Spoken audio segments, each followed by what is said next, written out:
Hey, hey. Um, some of you may be thinking, wow, she went live twice in one day. Ah. um, so I had this conversation, and I have to be honest, I was really a little nervous about bringing this conversation live, but I feel like that if I don't, because I'm having these conversations with multiple people, um, then nothing, no ideas, this idea may not get out there. So I just thought I would bring it live to my Facebook fam. So I got this email as I get the Good Morning CNN email. That's about the extent of what I like to have from a news in my face perspective. And it talked about the call for defunding of police, and that there are a lot of um, mayors and councilmen who are calling for the defunding of police and slashing budgets and whatnot. And I think it's a bold move and a powerful move. But the question in the back of my mind was, is this the solution? Is it, and could there be unintended consequences? So I've been having these conversations today about that and wondering, well, what if there's another solution? And I don't know, because I don't know enough about um, this type of thing, but I thought, why not bring it to the community for discussion? It might reach some people who know a little bit more about this than me. So if you're watching and you're watching and you have opinions and you want to engage in discussion, please do it actively. As a physician, working with other physicians, there is in our community a tie, and it's unfortunate, but there's a tie of performance to patient satisfaction. There's sort of an incentivized they've incentivized salaries. Now, it doesn't work in our system because what that does is ends up putting profits over patients. But it got me to thinking, what if rather than completely defunding police, that they create some type of incentivized funding for police? What if and I don't know, what if they created funding based on community satisfaction? What if they created funding based on, like in our profession, we have to do continuing med ed. And I know in a lot of professions, they have to do continuing education. I don't know what it's like in what the continuing training or the continuing education is like in these departments. But what if the funding is contingent on every single police officer continuing training, continuing education, continuing de-escalation? What if the funding is contingent on, community relations? What if it's contingent on, like I said, community satisfaction scores, like actual metrics? I don't know.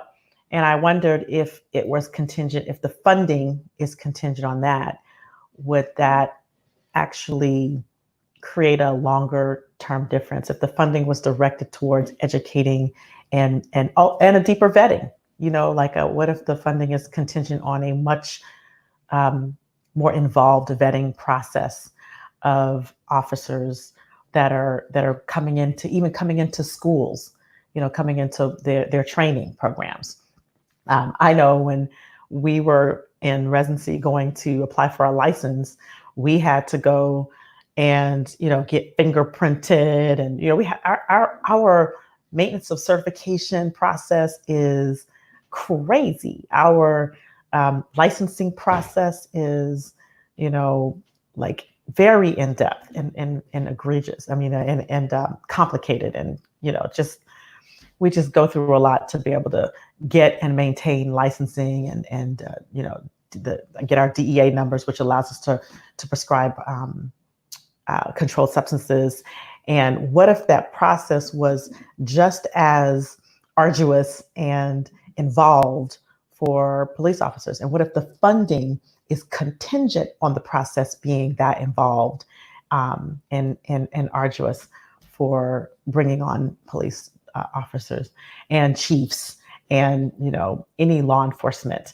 I just wonder if that would be something that could be created for a long-term solution. I would love to hear from the community about how, if this is possible, from those who may be in law enforcement or be in those positions, who know a little bit more about it, and what would it take to create something like that? And that's all I wanted to bring to the community. I wanted to bring that conversation to the community, because when I think about what it takes, to be able to treat patients and to hold the lives of patients in our hands, I feel like that particular process should be just as rigorous for officers who swear. Like we take an oath to do no harm. We take, these various oaths to heal and protect our patients. And law enforcement takes an oath to uphold the law and protect the people. But they don't have to go through the type of processes that we have to go through. Why not? Why not? So what is it going to take to have them have to go through those processes and make the funding contingent on that? I think that it is a bold step to talk about defunding the police. I think that it sends a big message. It's taking a stand, but I wonder if that's the ultimate solution. So that's all I wanted to bring. Please post your comments, discuss, and message me if you have,